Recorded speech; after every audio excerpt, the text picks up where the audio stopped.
Meron na naman ako nakita rin sa TikTok at ito na, pangunahan na kayo, yung nguso ko maputla. Walang kulay at dry. Etong mura lang itong mga mare ko. Ano ba? Parang may laman pa. Hindi, waving.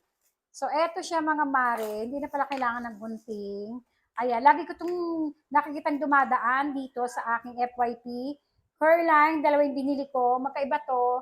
Yung isa ay Fruity Lip Oil at yung isa ay Magic Serum Stain. Yan mga mare. Tingnan natin tong ano. Magic Serum Stain. Kesa naman bumili kayo, yung mga hindi naman masyadong alam mo na. So, ganito yung kanyang packaging, mga mare. Magkano ito nabili? 123. Check nyo sa yellow basket. Kulay white siya, and white din yung kanyang laman. At ganito kalaki. Ayan. So, 100 plus mo, Mars. Ganito kadami yung product. Yung amoy, wala naman siyang amoy. Wala. Wala siyang pangit na amoy. So, ngayon, ilalagay natin sa nguso ni Daisy. Tingnan natin. Malit lang. Ang ganda ng kanyang packaging, oh. Napaka, simple lang. Ito yung nguso ko. Lumapit ako para makita nyo. So, ayan, dry na labi. Lagay tayo. Ang galing kulay white. Tingnan natin.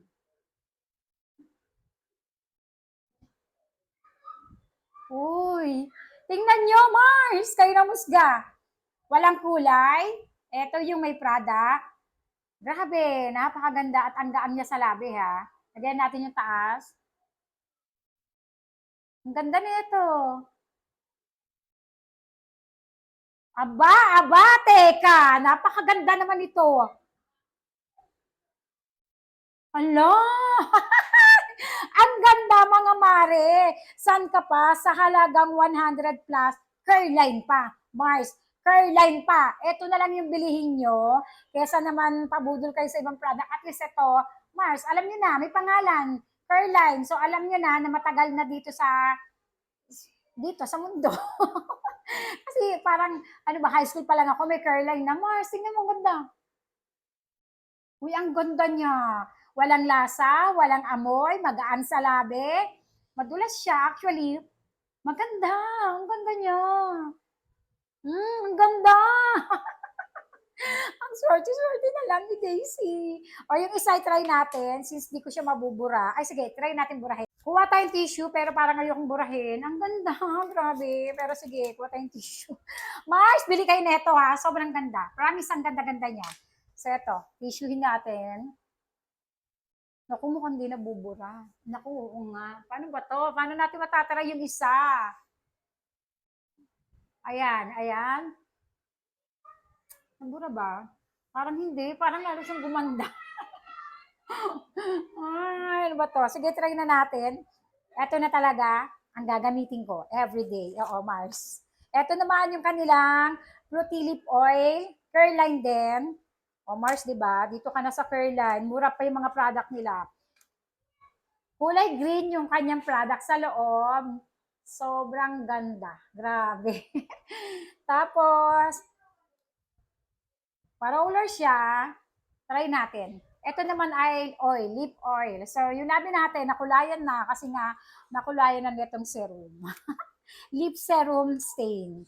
Bumili kayo nito, ang ganda. So, ito na yung ating Caroline, ano siya, lip oil naman.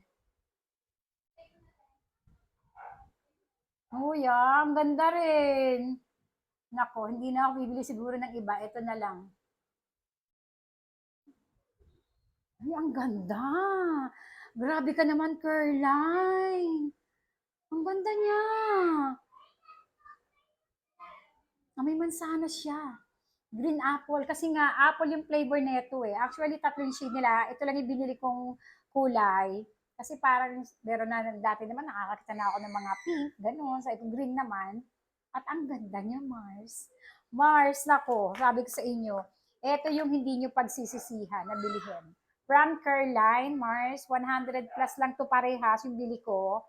Parang ito yating 1, 2, 3, 123, ito 100. Basta lagay ko sa yellow basket, Mars. Parehas silang maganda. Kung gusto niyo ng medyo glossy-glossy, etong lip oil yung piliin nyo. At kung gusto niyo naman parang matte, eto. Ayan. Ang ganda niya, Mars. Sobrang ganda.